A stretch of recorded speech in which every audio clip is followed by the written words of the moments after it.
Welcome to the Explainer. I am absolutely thrilled you're hanging out with us today because we're going to dissect a piece of literature that is literally woven into our cultural DNA. We are deconstructing one of the most famous stories directly from the Library of Congress, Aesop's Fables, The Hare and the Tortoise. Now, we've all heard the bare-bones version of this story growing up, right? But today, we're actually going to look closely at the original source text. We're going to break down the anatomy of this ancient rivalry, figure out exactly how the dynamics play out, and discover why it still hits home so powerfully today. But before we get into the characters, I gotta ask you something. Is being the fastest truly the only way to win? Just think about it for a second. In our own lives, we're constantly pushed to do things faster, aren't we? Get results quicker, move rapidly, sprint to the finish line, hack our productivity, the whole shebang. We have this deep-seated, almost unavoidable obsession with speed and immediate results. But the text of this ancient fable? Well, it forces us to pause and challenge that exact assumption. It asks us to consider if raw speed is actually the ultimate advantage we automatically assume it is. Section 1. Mockery and a challenge. The inciting incident. Okay, let's dive into this. Every great story starts with a spark, right? An inciting incident that sets the whole sequence of events in motion. And here, that spark is a major clash of vastly different personalities. It's not a formal sporting event that brings our two characters together initially. No, it's a very personal, very petty interaction right out of the gate.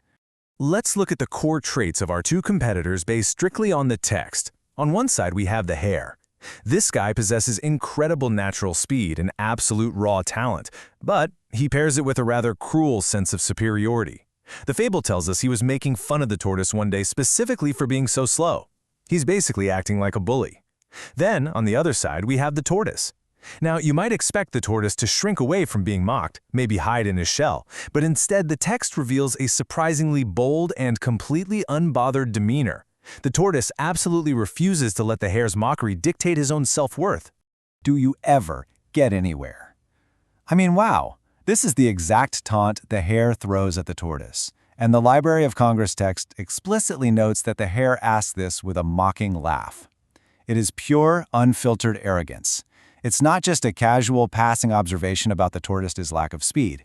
It's a fundamental questioning of the tortoise's ability to achieve literally anything at all in life. The hare is just entirely dismissive, treating his peer like an absolute joke. And here is the legendary clapback. The tortoise does not flinch. He simply replies, "Yes, and I get there sooner than you think. I'll run your race and prove it." It's incredibly definitive. And notice the phrasing there. The tortoise doesn't argue about his top speed. He argues about his arrival time. He knows his own game. Now, the text tells us the hare was much amused at this idea. He doesn't take the challenge seriously at all. In fact, he agrees to it purely for the fun of the thing. For the hare, this isn't a true competition of equals. It's just another opportunity to humiliate his target. Section 2. The race begins, setting the stage. Let's move to this next part and see how what started as a casual insult becomes a formalized event. Because, for a race to be a true race, it needs structure. It can't just be two animals arguing in a random field with absolutely no rules. So the event is made official by a third party, the fox. The text lays out a clear, rigorous process to ensure complete fairness. First up, the fox consents to act as the impartial judge. Second, he marks the distance, which establishes the exact parameters and the ultimate goal of the course. And third, he officially starts the runners off. By bringing in the fox, the fable actually elevates this entire situation from a petty little argument to an undeniable, officially sanctioned test of ability. There are strict rules, there's a defined finish line, and there will be one clear winner. Section 3. The hare's hubris, a calculated insult. With the runners off, we reach the midpoint of the story. And this is where the deeper psychological strategy of the race really comes into play. The hare shoots off the starting line like an absolute rocket and is, according to the exact text, soon far out of sight.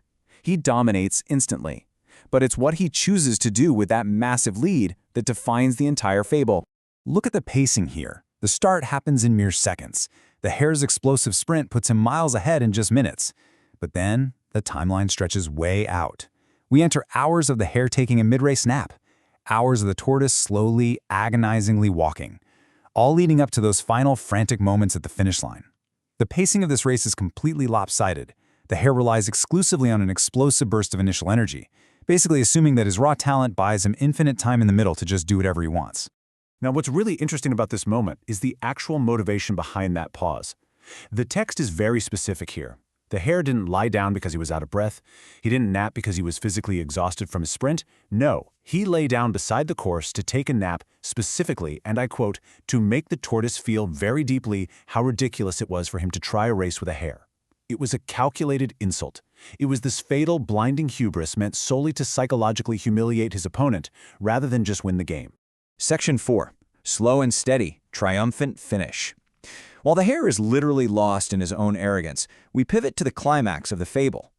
We have this striking, almost cinematic contrast going on, the incredibly fast animal lying completely, voluntarily still, and the incredibly slow animal moving with relentless, unstoppable forward momentum. The tortoise relies entirely on deliberate, unyielding action. He kept going, slowly. He walked steadily. And eventually, after a significant amount of time, he passed the exact place where the hare was sleeping. The text makes sure to note that the hare slept on very peacefully. Now, the tortoise doesn't stop to wake him up. He doesn't mocking back to settle the score. He just maintains his quiet, steady, rhythmic cadence, step by step by step. He ignores the massive distraction of his sleeping opponent and focuses entirely, exclusively on the goal ahead. Then, the dramatic tension totally shatters. The peaceful nap ends. When the hare finally wakes up, the horrific reality of his mistake hits him all at once. The tortoise is already near the goal. Panic sets in. The text says the hare now ran his swiftest. All that natural talent, all that explosive speed activated at absolute maximum capacity, burning up the track. But the math no longer works in his favor. He could not overtake the tortoise in time. The quiet, steady march had permanently beaten the explosive, arrogant sprint. Section 5. Decoding the moral, a universal truth. And this brilliantly illustrates the core lesson the Library of Congress text wants to leave us with. As we know, Aesop's fables are famous for delivering a concise moral at the very end, wrapping up the whole narrative with a profound, universal truth that completely transcends the animal kingdom. So, the crucial point is this exact final line straight from the text. The race is not always to the swift. Notice, it doesn't say speed is useless. It doesn't say talent doesn't matter. It says speed isn't always the determining factor. Consistency, intense focus, and a total lack of arrogance can actually overcome natural advantages that are poorly managed. It's a timeless insight. It strips away the superficial glamour of just being fast and deeply honors the quiet, unstoppable power of simply continuing to move forward no matter what. As we wrap up this explainer, I really want to leave you with a final thought. Think about the massive goals you are chasing right now. In your own life, are you burning out in a frantic, arrogant sprint like the hare? Stopping and starting, getting distracted, maybe resting on your laurels? Or are you building steady, unstoppable, totally unbothered progress like the tortoise? The source material shows us exactly which strategy crosses the finish line first. Thank you so much for hanging out with me today to break this down. And hey, keep making that steady progress.